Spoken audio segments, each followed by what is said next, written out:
All righty, let's get to it. How you feeling, my man? You feeling all right? What's up, man? You hear me okay? Yeah, I got you now. You feeling good? The mint Perfect. juleps? How I'm were the mint good. I'm juleps? good. How were the mint juleps? We had a lot of mint juleps.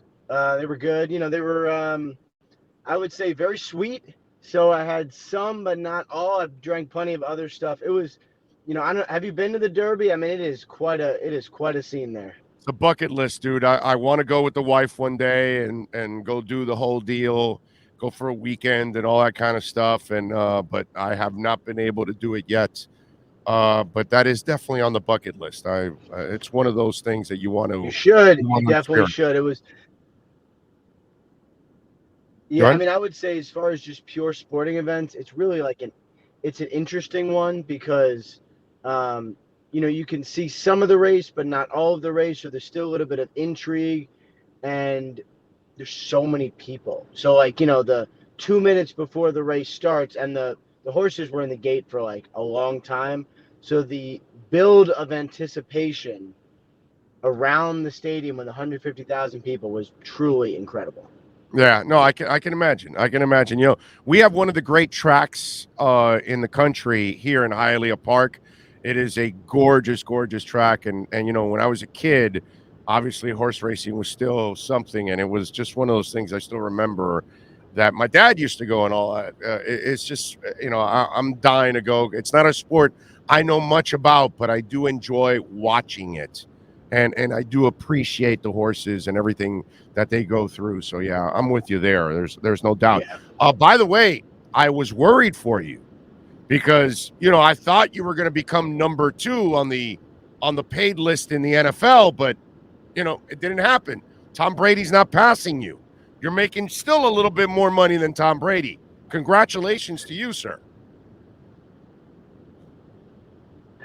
Well, it's quite a day. The Brady number was so interesting, and I saw Fox came out and disputed it, and Yeah. who knows? Either way, it's a lot.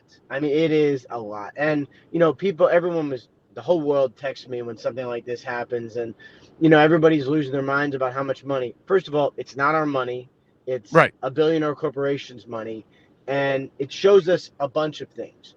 One, how unbelievably rich these companies are and how great it is to do business with the NFL. There's endless money. I mean, it's not like I don't know who Fox was competing with.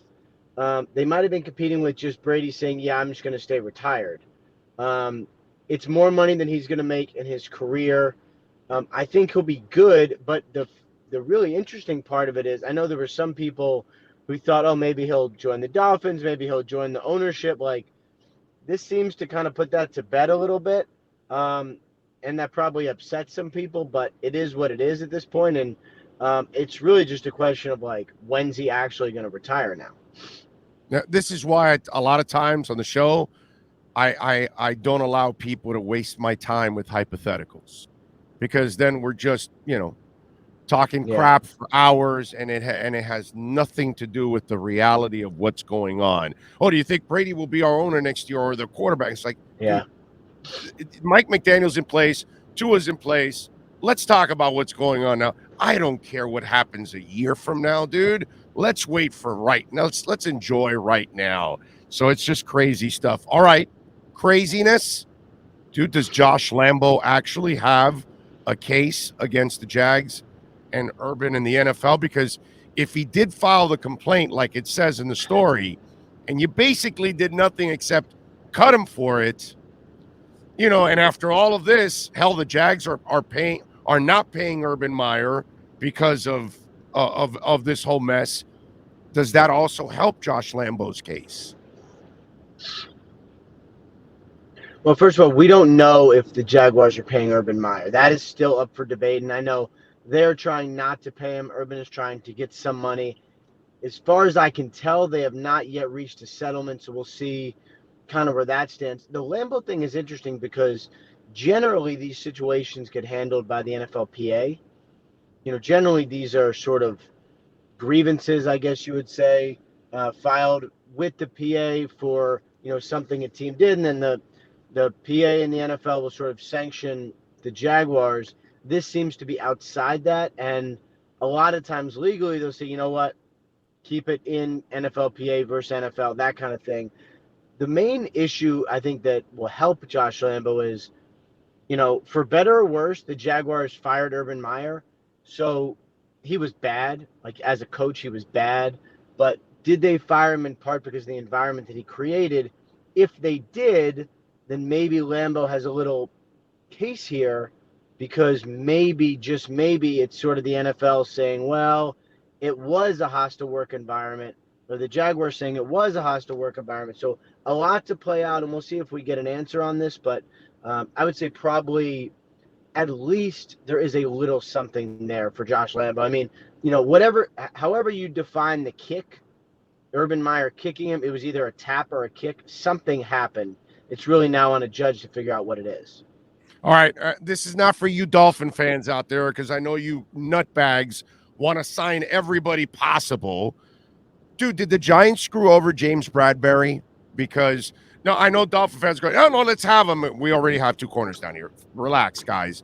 But Bradberry, to release him this late, I know it was a money thing. He's a good player, but wow, doesn't that put the player in a tough spot now because a lot of the space is dried up? Yes, but some of this is the player's choosing because he could have been traded. There was an offer, at least one offer, and it would have made him, forced him to take a pay cut. We'll see if he does better. I mean, he might do better than whatever the trade offer would have been, because it would have been What team was a it? pick What going to team the was it? Giants, and then Bradberry agrees to reduce it. What team was it? Well, I think there were a couple teams that were snooping around. Some of those teams took corners in the draft.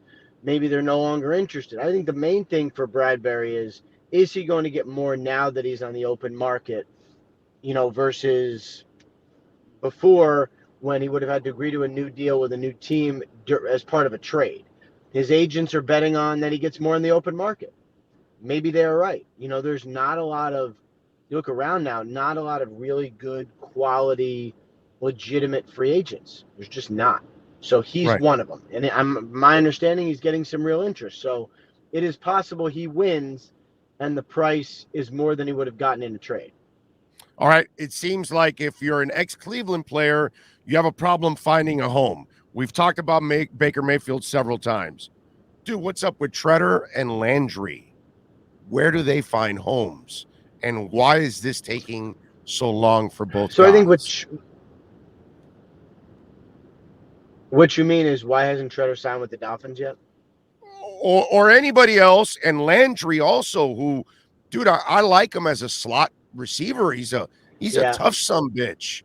So what's up with both guys? What's the reasonings that they're still available? Yeah, I mean, I think a lot of times when you get to this point with veterans, they just want more money. And Landry is a tough one because he was offered, I would say, a solid but very incentive-laden deal with the Browns to stay, and then they drafted David Bell, who, could potentially be his replacement. We don't know. Landry could sign now. He could definitely sign. It's just not enough money. So he's got teams interested. He's got, the Ravens. He's got the Browns. He might have some other teams. I know the Saints he visited. That door hasn't been closed there at all. There's still possibilities, but like any veteran, he just wants more money that is being offered, and there's no deadline. Like everyone wants sort of all this to happen in May. There's no reason for it to happen in May. Maybe before mandatory minicamp, maybe so you can get the playbook over the summer. There's just no deadline. So I think that's sort of where it stands with Landry. Some interest, but probably not enough money. Who was the other one you mentioned? Tretter, of course. Tretter, yeah, that's right. So I think with him, he's in his 30s. He has made a lot of money. He's extremely smart. So post-career, he'll have plenty to do. To me, it's more of like, is he going to play? Does he retire or does he play? I think it would probably, for me, take someone offering him enough money to where he decided to not retire and to come back and play for one more season. That's kind of where Tretter's at right now. How much of this whole thing is Well, he's the NFLPA, which means pain in the ass in the locker room. Some people say that's the issue also with Tretter, that whoever has that label, that becomes also a problem for teams saying, yeah, I don't want the mouthpiece in my locker room. Any truth to that? Yeah, I don't think so. Because he's such a good guy and he's so sort of conciliatory. Like during all the COVID stuff with the NFL and the NFLPA, he was part of the reasons everyone worked together so well. He's a he's a good guy. He's a smart guy. He's not theatrical. He doesn't rush to the extremes. He just does a really good job. So I think maybe some in this position might, find it as a way to kind of wedge sides apart. He more brings people together. So I don't believe that's something that's stopping him from playing. I think it's more something where he just hasn't been offered enough money yet. And he might not be. All right. Well, there you go, Dolphin fans. We will wait on the Tretter watch there. All right. Follow him on Twitter at RapSheet. Catch his work at the NFL Network. And, of course, catch him here every Wednesday doing his thing with our Slomin's look around the NFL. RapSheet, Ian, thank you, sir. Appreciate you. We'll catch up next week, my friend. Thank you.